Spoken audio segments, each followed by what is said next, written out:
For more than 40 years, East Tennesseans have trusted Madisonville Marine. They offer great prices, terrific customer service, and the biggest selection of boats in the area. Boats like the G3 Sportsman, featuring sturdy construction and superior features. These perfect fishing boats were designed with wide deck space, plenty of storage, and a smart layout. And they also deliver more fun per gallon than anything else on the water. See for yourself at Madisonville Marine. There's no better place to buy a boat.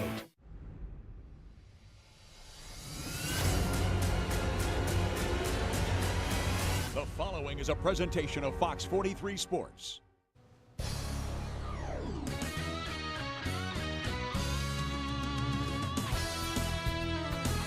You are watching the Sports Source Kickoff with John Pennington, presented by Madisonville Marine. Good Saturday morning, good game day morning, good Florida morning. We welcome you into the Sports Source Kickoff, presented by Madisonville Marine. We're going to be talking Tennessee football for the next 30 minutes. Talk about the game today, how big the game is, the defense for the Vols, who's going to win this game, and why. We got a lot of stuff coming up for you. Let's get right into it. First segment brought to you by the founders of the feast, Madisonville Marine. G3 Suncatcher, G3 John Boats, G3 Sportsman Series, Skeeter, Stingray, Sweetwater, Hurricane. Folks, that's just some of the makes and models you'll find at Madisonville Marine. Their showroom is fantastic, and nowhere in East Tennessee will you find that big of a selection of boats. It's one-stop shopping. You don't have to look at deck boats at this place, pontoons at this place. It's all under one roof. Madisonville Marine. Go to madmarine.com to learn more. Get down there this week, Highway 411 North in Madisonville. All right. Want to welcome in our panelists for today. We have Jimmy Himes back with us. We have LaMarcus Thompson, VFL right there. Vince Ferrara filling in for us this week. Good to have you with us, Vince. Hey, great to be here. Thanks, John. Okay. Huge game at 3:30 in Gainesville today. Huge. Tennessee beat Florida last year, snapping an 11-game losing streak. They'll be going for their second win in a row against Florida. It'll be the first, if they can pull it off, it would be the first time since 2003, 2004 that they've been able to win back-to-back games against Florida. You go into this game, and it feels like many people are looking at this as a referendum on Butch Jones. I have to admit, personally, I'm not going to weigh everything on one game. You don't throw out everything you know and everything that might be because of one game. But this game is going to impact the way I'm thinking. It's not a referendum, really, but I'm putting some extra oomph on it. Am I the only one? Do you think that's fair, unfair? You guys looking at it the same way as I am? So you're at the voting booth. You just hadn't decided. Yeah, and I'm not going to completely pull the lever based on this one, but it's going to weigh in the decision. Well, I think it's huge because I think there's some people that are ready to jump off the Butch Jones bandwagon if he loses. So you're just waiting for that. I also think people would look at this, if you can't beat Florida, with Florida having so many people out, are you going to be able to beat Georgia? Can you beat Alabama? So I think people look at this and say, this is a huge game toward determining the direction of where this season is going to go for Tennessee. Guys, is this a program-altering game in terms of Butch Jones in your feeling? I'm definitely going to agree with Jimmy here. It's a big-time game simply because of Tennessee definitely has to win Florida, those Georgias, try to get Alabama one time or another day. Yeah. But the biggest thing about it is, if you can't beat a team like Georgia, Florida, somebody like that, you are going to have a big struggle in keeping that fan base on your side. So that's going to be a big deciding factor to Butch Jones' tenure at Tennessee. Vince? I think it's a very important game, but I don't know that this is going to be a game that's going to change a whole lot of opinions. If you're anti-Butch Jones, I don't think a win over Florida is going to change anything until you win the SEC East and take that next step.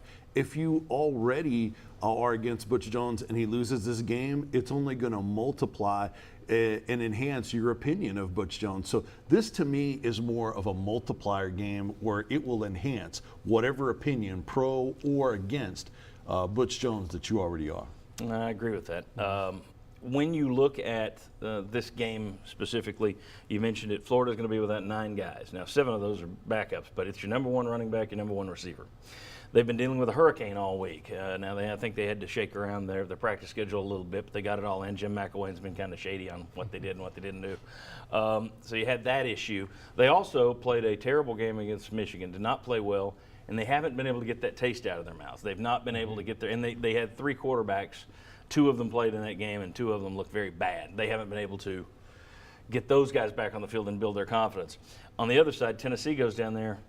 You're without Jawan Jennings, who going into the season was your number one playmaker on offense. You're without Darren Kirkland, who going into the season was your number one playmaker on defense. You may be without Evan Berry, who hasn't done anything in practice this week and is questionable. Yeah, he's your number one guy on special teams. So it's not all rosy for a Tennessee team having to go to the Swamp, where everybody knows the tradition of the Swamp for Tennessee. It's not a good one. But Tennessee's issues are here. Florida's issues seem to be here. Is this a game Tennessee should win? I think so. I think they should. And yes, I know Tennessee's had some injuries, and Florida's got the suspensions. They've also got a starting linebacker that's out with a hamstring injury. So that's another guy that's going to be gone. And they've had to deal with a lot of distractions. They have had more family members or relatives, whatever, that they've had to deal with. And so their mind, I think, would be a lot more on that as opposed to football during the week. And then the guys that have been out, they haven't been able to practice, and 9 that have been suspended, right. So they haven't been around. I think that's to Tennessee's. The other thing I think is to Tennessee's advantage is that Tennessee was able to play 2 games, and Florida has not been able to get that nasty taste out of their mouth from Michigan. And quarterback-wise, how confident do you think those guys are? No. So I think that's really. So I think that's to Tennessee's advantage. Guys, is this a game Tennessee should win on paper, or are you going to go there? I think Tennessee should win the game.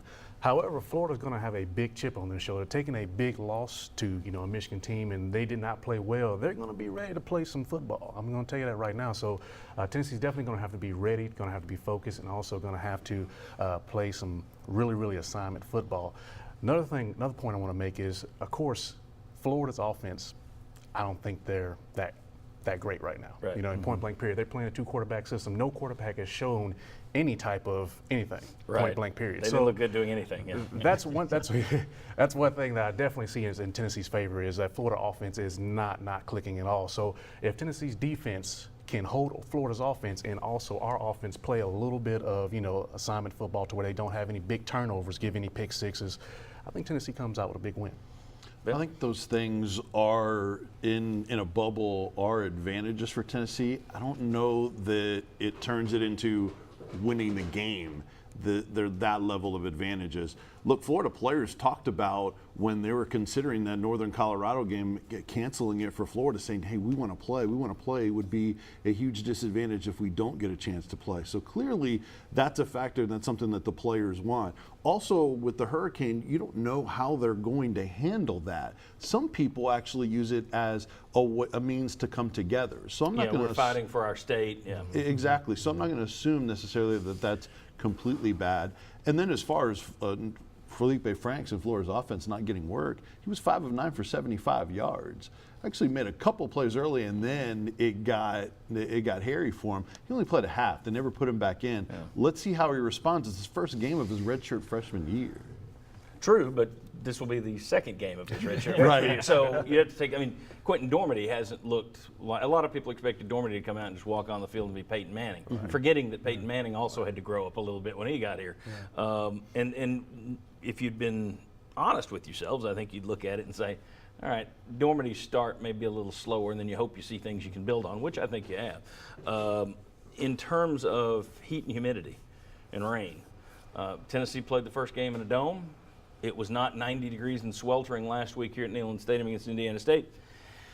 That would be an advantage to Florida since they practice in that thick soup down there all the time. LaMarcus, when you played down there at the Swamp, was that the toughest place you played in the SEC, or did you play anywhere tougher? That's definitely the toughest place to play, simply because of the crowd noise, simply because of the fans. They're throwing popcorn at you, they're doing all type of stuff, or worse.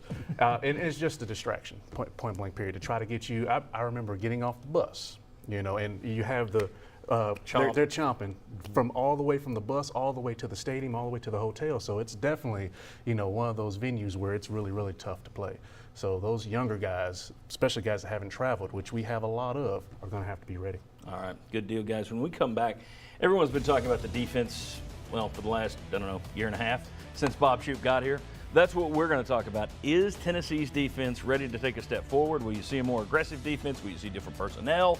What to expect from Bob Shoop's defense? That's next on the Sports Source Kickoff, presented by Madisonville Marine. From games to weddings to parties, and from executive travel to a night on the town, Chariots of Hire is the simplest, most cost-effective, safest way to turn an event into a lasting memory.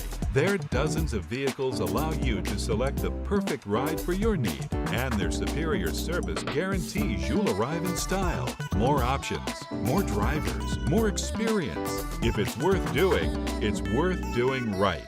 Chariots of Hire. For more than 40 years, East Tennesseans have trusted Madisonville Marine.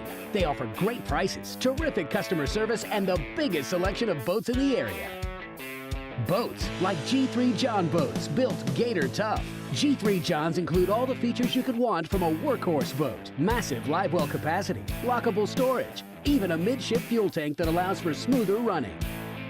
See for yourself at Madisonville Marine. There's no better place to buy a boat. Come experience the Lexus life at Lexus of Knoxville, a level of service and satisfaction that goes above and beyond the everyday. We're a consecutive 5-time Elite of Lexus Award winner and rated 4.7 out of 5 stars for customer satisfaction according to Google. Lexus of Knoxville offers a limited lifetime powertrain warranty on all new and select pre-owned vehicles with unlimited miles. Enjoy express service, extended service hours with courtesy vehicles, and much more. Come experience the Lexus life at lexusofknoxville.com. Have you been hurt in a car wreck? Bill Hodson Associates, the car wreck attorneys, have helped thousands of people all over Knoxville and East Tennessee. From downtown to the duck pond, Broadway has about 30 traffic lights. In our 30 years, we've helped people hurt at most of these intersections, and we're ready to help you right now. Experience you can trust. Bill Hodson Associates. When it comes to your business, no one provides better security and life safety systems than Safety Systems. Protect your employees, your products, and your records with a single phone call. Professional technicians ready to design, install, and monitor your cutting-edge fire and security systems. Electric locks and surveillance cameras. Emergency and after-hours response and repairs.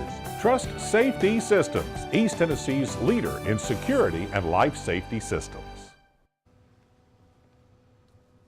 Welcome back into the Sports Source Kickoff. This segment brought to you by Chariots of Hire. Folks, I was in an NFL game on opening night of the season, and there are many ways to get to that particular game. But the one we chose, a chauffeur and a classic sedan. You can do the same for UT home games right here. Tailgate in style. You and your friends enjoy the whole day. Let Chariots of Hire handle the traffic. There's no need to sit there ruining a vol win by screaming at traffic when you're stuck there. You just enjoy the back seat and the star treatment, and they'll take care of the traffic. Chariots of Hire, I'm telling you, get with them, check with them. Their pricing is outstanding. ChariotsofHire.com to learn more. All right, the most interesting matchup, it's funny, it's the two units that haven't played well. You've got Tennessee's defense against Florida's offense, which we've talked about. Their offense did not look very good against Michigan. Tennessee's defense, well, they have given up 600 yards to 4 of their last 5 FBS opponents. So that's why we're starting with defense. The offense will be important, obviously, but if you keep doing that, if you do that against Florida, I don't see how you win the ball game. If you turn their offense into some sort of juggernaut. I don't think you come back to Knoxville. I think there's a possibility of that too. They've been playing with their line, the D-line, a yard off the ball at some points. That's made a big furor this week. We talked about it on our Sunday show. But do we see a more aggressive defense this week from Tennessee? They haven't been blitzing, and Bob Shoop loves to blitz. Either A, he's found out he doesn't trust the guys he's got in his secondary to allow him to blitz, or B, they've just been holding back and not pushed it out there. Couldn't really against the Georgia Tech team, didn't throw. Do you think they're going to be more aggressive? I do. I think going against a more traditional offense, they will be. You're not going to blitz really against a triple option, so you take that out. And I think they went vanilla against Indiana State because they knew they could win by going vanilla. Yeah. And even doing that, they held Indiana State to 215 yards and 0 for 11 on third down. And he even acknowledged they only ran a couple of defenses. So I think against Florida, they will be more aggressive. I think you'll see more blitzing. But I will be curious to see this. When you blitz, you better be good at corner. And I'm not sold on Tennessee's corner. So I wonder if he'll try to blitz some and then see how his cornerbacks hold up. Well, Indiana State didn't run, the coaches have talked about, and the players too, they didn't run any traditional drop back. So exotic. Yeah, it was exotic. And then Georgia Tech really didn't. And of course, they didn't. They threw, but they didn't do anything in terms of traditional dropbacks. Yeah, you're not going to blitz that team. Right. So I think you will see them. And look, the lack of trust in his back end, then it stopped him from blitzing last year. So they did it anyway. I think they turn up the notch, 100%. I mean, it's a Florida game. I think they step up to the ball. Like I said, the D-line moves up. A lot of blitz is going to start coming. Like I said, hopefully the magic show shows itself a little bit this time, this week, because it's going to have to. Because like I said, this is a big game, and if Tennessee can hold that offense there, I think we got it. Everybody talks about, well, they went vanilla, they're hiding this, and to an extent, that happens every team every year. You're always keeping something in the holster. When you played, how much stuff did you ever hide before you got to Florida's always the first SEC game? How much stuff did you guys hide when you were over there and try and hold back before the Florida game? We held back a lot, believe it or not. We definitely had a lot of blitz packages and things that we do not show in those first couple games. Now, of course, we did not play vanilla to the point where, we'll have somebody put 300, 400, 500 yards on us, but at the same time, we didn't show a lot of packages. I should say more packages than defenses and blitzes. We had a lot of different packages that, were definitely a big surprise to a lot of teams. So I think that Tennessee shows a lot more package. Well, I think that would also depend on the opponent. If you're opening with Michigan, you're not going to be vanilla. Right. So the opponent could play into how much you show or don't show. Yeah, I think of all the four units that are going to be out there, Tennessee was playing to win against Georgia Tech, and I think they showed a lot. They probably have some small packages you haven't seen, but they were trying to win. Michigan, you're trying to win. If there's one unit that I don't think we've seen the full effect of, it's Tennessee's defense. And you hope when they pull out all the stops, it's more effective than what you saw last year or what you saw against Georgia Tech. Shifts at linebacker. Let me go ahead and put this up here. 4-3 defense, it's McDowell, jumper, Batuli is the way it's listed on UT's depth chart. When they go to a nickel, though, a lot of people think it's going to be McDowell and then Batuli getting in there. Here's the thing. They have shown over the years that they prefer, and I think a lot of coaches do this, they prefer to go with the person who knows the offense or the defense that they trust, more so than just the more athletic guy. You're weighing the pluses and minuses in terms of the Batuli versus Jumper thing here. Remember, if Colton Jumper had a great game last year, a best game, it was Florida. So it'll be interesting to see what they do there. Are you guys buying that it's going to be Batuli, based on what you saw against Indiana State, are you buying that it's going to be Batuli more than Jumper at middle linebacker? I don't know.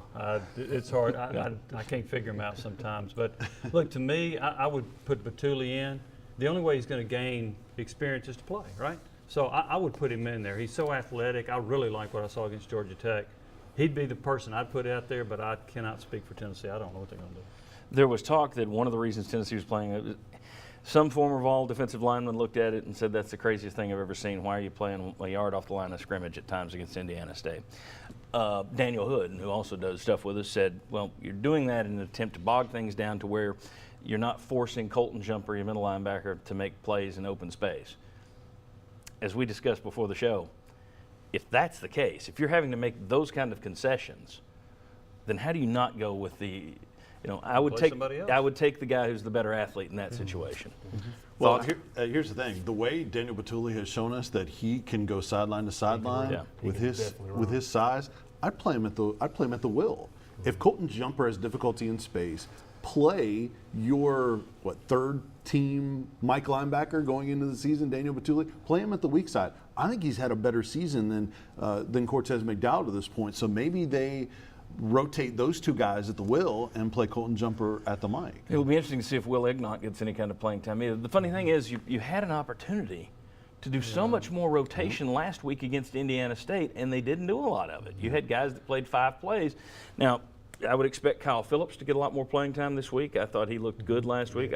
When he's healthy, I think he's a really good defensive lineman, to the point that I may play him over Kongbo. Shai Tuttle, you expect him to be back and maybe get some more work this week. The talk after his little sideline blow-up last week is that Shaq Wiggins is now ready to get out there. But in terms of personnel, are there any other slots that you see that you would make a move, or you think they are going to make a move? Well, I don't think we know whether this team can get after the passer. If they can rush the passer. We haven't seen it for what we talked about earlier, and they haven't really played any drop back teams. So can they get after the quarterback? Or does Kongbo have the explosiveness? Does Taylor have that first jump, that first step, that get off. We don't know about this team in terms of getting after the passer, and I expect them to do what they've done in the first 2 games. Just rotate their 3 guys, their 3 ends pretty evenly. They've only rotated basically 3 tackles so far as well. And I think that's the problem, that all the snaps that they've played. I don't know that you're suddenly going to now put out DeAndre Johnson or Matthew Butler in important snaps against Florida. I just don't see them doing that. If I were to make a change, and I'm sure they won't, I'd put Galden at cornerback and Abernathy at nickel. Yep. Yeah. I think Galden can play corner. I don't think Tennessee's very good at corner right now, and I'd put Abernathy at nickel. I think if Martin gets smoked, you may see that. I think if Martin struggles early, you may see them go to that. All right, guys, appreciate it. When we come back, the Vols and the Gators, who's going to win? We'll tell you who will win and why, in our opinion. Also tell you the meaning of why the number 22 is so important today. You want to come back and see that number? Also, turnover battle. You want to see that number? Come on back on the Sports Source Kickoff, presented by Madisonville Marine. When it comes to your home, no one provides better security and audio-video systems than Safety Systems. Control everything using your tablet or smartphone, whether it's a hidden TV or the temperature in your home. Lighting, doors that open and close, lock and unlock, cameras that allow you to watch your home from wherever you may be, all at the touch of a button. Trust Safety Systems, East Tennessee's leader in security and audio-video systems. For more than 40 years, East Tennesseans have trusted Madisonville Marine. They offer great prices, terrific customer service, and the biggest selection of boats in the area. Boats like Suncatcher pontoons, ultra luxurious, sophisticated, and stylish. You won't find a more family-friendly pontoon boat. All with cutting-edge technology designed to enhance the quality of your time on the water. See for yourself at Madisonville Marine. There's no better place to buy a boat. Have you been hurt in a car wreck? Bill Hodson Associates, the car wreck attorneys, have helped thousands of people all over Knoxville and East Tennessee. 2 of America's busiest interstate highways intersect in Knoxville. Interstate speed keeps traffic moving, but it can also result in terrible wrecks. We've helped a lot of people hurt in these wrecks, and we're ready to help you right now. Experience you can trust. Bill Hodson Associates. Come experience the Lexus life at Lexus of Knoxville, a level of service and satisfaction that goes above and beyond the everyday. We're a consecutive 5-time Elite of Lexus Award winner and rated 4.7 out of 5 stars for customer satisfaction according to Google. Lexus of Knoxville offers a limited lifetime powertrain warranty on all new and select pre-owned vehicles with unlimited miles. Enjoy express service, extended service hours with courtesy vehicles, and much more. Come experience the Lexus life at lexusofknoxville.com. From games to weddings to parties, and from executive travel to a night on the town, Chariots of Hire is the simplest, most cost-effective, safest way to turn an event into a lasting memory. Their dozens of vehicles allow you to select the perfect ride for your need, and their superior service guarantees you'll arrive in style. More options, more drivers, more experience. If it's worth doing, it's worth doing right. Chariots of Hire. Welcome back into the Sports Source Kickoff. This segment of our show brought to you by Lexus of Knoxville. Right now it's the Fall Collection Sales Event. 0.9% APR up to 48 months on ES, ESH, GS, GSH, GSF, and GX Lexus. That's now through October 31st at Lexus of Knoxville. Learn more at lexusofknoxville.com. World-class cars, a world-class dealership, really, Lexus of Knoxville. Want to remind you that tomorrow, over on WATE at 11 a.m. It's the Sports Source. More topics, more fun. We will break down the Florida game. Last year after the victory, we had about 25 people on set. Don't know that I'm going to do that again because it was costly. But we're definitely going to have at least 4 VFLs there. Sterling Hinton, David Ligon, Will Overstreet, and Mr. Thompson, who's with us now.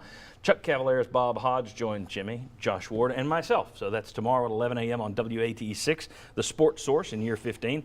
All right, the magic number. If you're looking for a number, I thought this was interesting. Since the start of the 2014 season, Tennessee is 25-5 when scoring 22 points or more. They're just 2-9 when they score 21 or less. So 22. Micah Abernathy's number is what you're going to be looking for if you're a Tennessee fan today. Gentlemen, quickly, we'll start with Vince down there. Who wins today's game and why, in your opinion? Well, I think your numbers fill in perfectly because I think it's going to be a lower scoring game. I think it's going to be an ugly game, 20-17 type of game. I like Florida. I think special teams, maybe the two best special teams units in the conference, that's even. You've got two weaknesses going up against each other with Florida's offense and Tennessee's defense. And then you got Tennessee's offense against Florida's defense. Who makes the best plays there? I think the difference makers will be coaching and then the tight ends versus linebackers. I still think that's an issue for Tennessee, and I think Florida is going to be able to pop some plays. I think Jim McElwain is going to have a conservative game plan, but I think they're going to make enough plays against Tennessee's defense, which will probably give up a lot of yards, maybe not the massive points, but I think big plays and coaching, I think, is going to be the difference in the game. And you're taking Florida? I'm taking Florida. Okay, LaMarcus, who wins and why? I'm going to take Tennessee simply because I know you said a little earlier that a lot of guys are hurt, but you have a lot of guys that are stepping up as well at the receiver position, also in special teams as well. As you see, we ran back a kickoff even in Evan Berry's absence there. So I think Tennessee steps up as far as the players that make plays. I think that's going to show up because it's a big-time football game. And, of course, when big-time football games happen, a lot of players tend to show that step out there.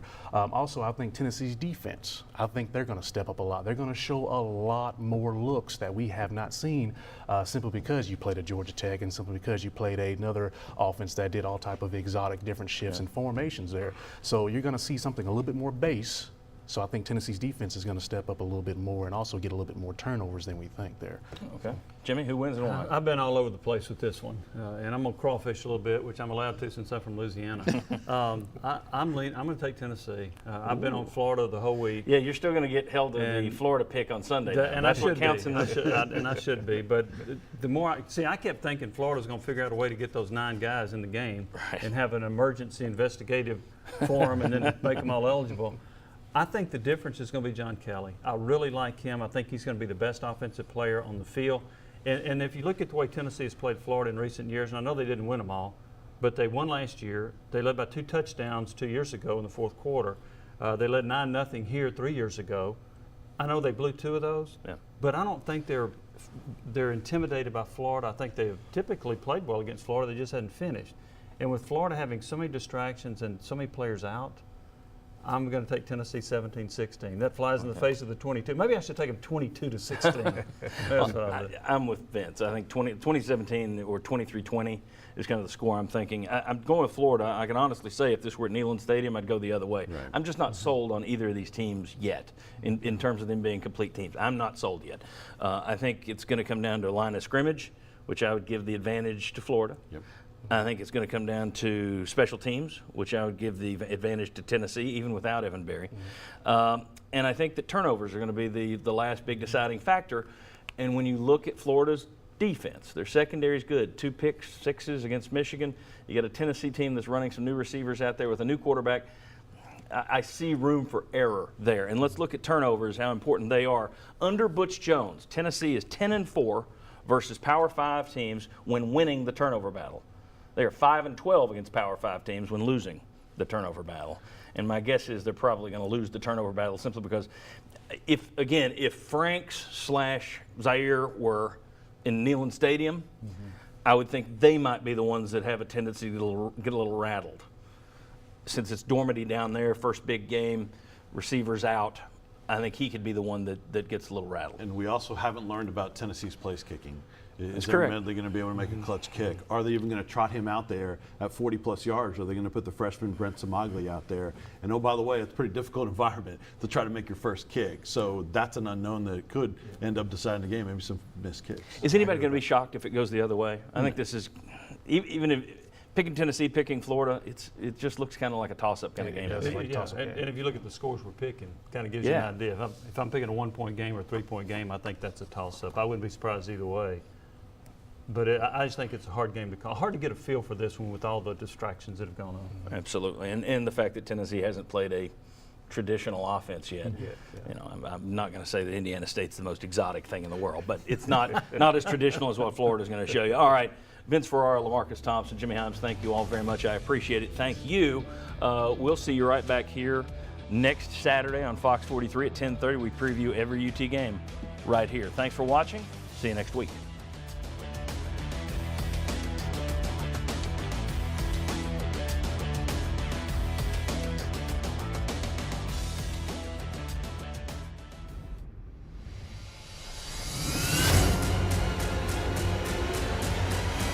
This has been a presentation of Fox 43 Sports.